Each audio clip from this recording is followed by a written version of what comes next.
Well, politics here in Iowa is a whole lot of fun. It is quaint, it is old-fashioned, but strangely it's also really uplifting. Most importantly, you get to see the candidates up close and personal. We've been filming this weekend with Joe Biden and Bernie Sanders, with Pete Buttigieg as well, and you get to see them as they make these early pitches to core voters, as well as trying to persuade independent Iowans to come and join their campaign.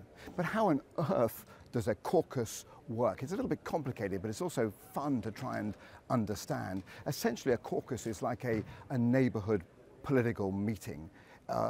People gather in a school or in a living room or in a church hall, and they try and decide which candidate they should support. Imagine you walk into that hall. If you're a Pete Buttigieg supporter or a Biden supporter, you stand in one particular corner making clear what your preference is.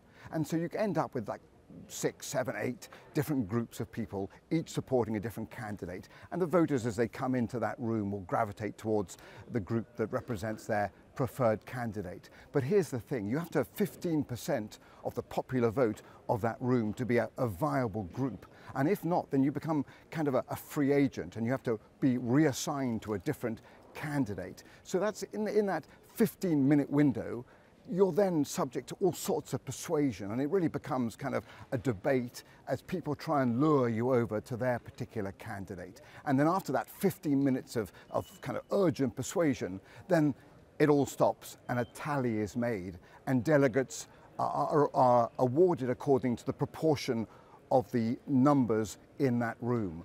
So it's really a kind of fascinating moment when neighbors try and persuade neighbors who they should support. And we get the first sense in Iowa at that moment about which candidate has done well, has done the retail politics, has really gained some sort of organizational traction in a Midwestern state. So it tells us something about the state of the race, even though it is the very first state to express its preference about who should be the Democratic nominee, in this case, to take on Donald Trump for the White House in November.